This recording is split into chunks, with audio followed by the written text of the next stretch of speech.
화려하고 파워풀한 액션 전투 스킬 CQB를 아시나요?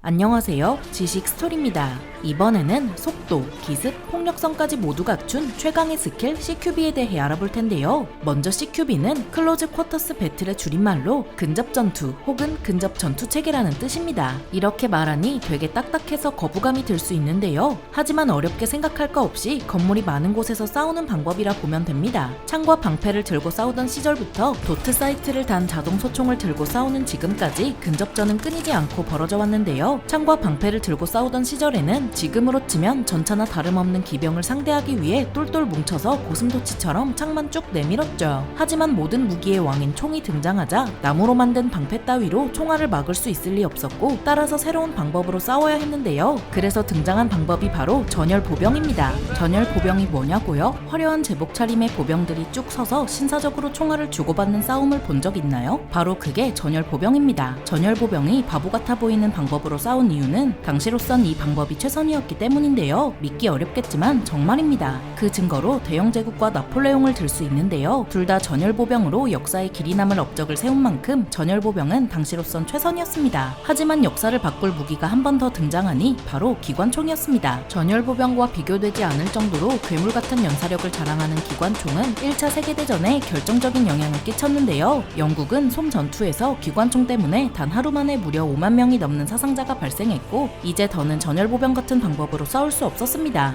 이때부터 보병은 흩어져서 구덩이나 벽 뒤에 몸을 숨기고 총을 쏘는 방법으로 싸우기 시작했는데요. 하지만 오늘의 주인공인 CQB가 시작된 곳은 2차 세계대전에서 가장 피비린내 나는 스탈린그라드 전투라 할 수 있습니다. 물론 스탈린그라드 전투 이전에도 총검술을 장병들에게 가르치긴 했지만 CQB라 할 만한 건 특수부대에나 가르쳤는데요. 연합군은 게터프라는 근접 전투 교본을 출판하기도 했지만 연합군 특수부대나 배우는데 그치고 말았죠. 게다가 건축술의 발달로 인해 건물이 튼튼해져서 포격이나 폭격을 있는 대로 퍼부어도 그렇게 효과적이지 않았는데요. 이 때문에 보병이 건물에 숨어버리면 결국 보병이 들어가 싸우는 수밖에 없었고, 이는 많은 사상자로 이어질 수밖에 없었습니다. 그 이유는 보병은 대검에도 죽거나 다치는 연약한 병과인데, 그런 보병을 부비트랩과 적이 우글거리는 건물에 밀어넣으니 특수부대라 할지라도 목숨이 위태로웠죠. 그 증거로 사상 최악의 시가전이었던 스탈린그라드 전투에서 무려 200만 명이나 되는 사상자가 발생한 걸 들 수 있는데요. 한 도시에서 이렇게 많은 사람이 목숨을 잃다니 정말 믿기지 않습니다. 하지만 2차 세계대전 이후로 스탈린그라드 전투같이 처절한 시가전이 없어서 그런지 2차 세계대전 수준의 전술을 그대로 갖다 썼는데요. 그러던 중 1972년 독일 민헨에서 열린 올림픽에서 팔레스타인 무장단체가 이스라엘 선수들을 학살하는 충격적인 사건이 벌어지면서 상황은 180도 달라집니다. 민헨 올림픽 참사의 경각심을 느낀 많은 나라는 테러에 대비할 부대 창설을 서둘렀고, 그렇게 탄생한 대테러 부대는 새로운 전술이 필요했죠. 그야 명색이 대테러 임무를 맡은 특수부대인데 2차 세계대전 수준의 전술로 싸우면 죽도 밥도 안 될 게 분명했는데요. 그래서 대테러 부대는 아군, 인질의 피해를 최소화하고 건물을 신속하고 정확하게 소탕할 수 있는 CQB를 정립하고 발전시켜 나갑니다. 드디어 CQB라 할 만한 게 정립되었지만 문제는 여전히 경찰 특공대나 특수부대나 배운다는 거였죠. 덕분에 경찰 특공대나 특수부대가 인질 구출이나 대테러 임무를 잘 수행했지만 일반 장병들은 여전히 2차 세계대전 수준이었습니다. 그 이유는 어차피 2차 세계대전 수준의 전술로도 일반 장병들이 시가전을 치르기 충분하다고 봤기 때문이죠. 그래서 천하의 미군조차 일반 장병들에게 CQB를 따로 가르치지 않았는데요. 하지만 이런 안일한 결정은 결국 모가디슈 전투와 팔루자 전투에서 손이 떨릴 정도로 큰 피해를 보는 결과로 이어졌습니다. 그제야 CQB 가르칠걸 이라며 후회한 미군은 소 잃고 외양간 고치는 심정으로 일반 장병들에게 CQB를 가르치게 되죠. 그렇게 일반 장병들까지 배우게 된 CQB는 도시화가 많이 이루어진 현대전에서 필수 요소로 자리 잡는데요. 그렇다면 도대체 CQB란 뭘까요? 그냥 들어가서 수류탄 까고 총 쏘면 안 될까요? 그것도 하나의 방법이지만 문제는 그러다 아군이나 민간인까지 죽거나 다칠 수 있죠.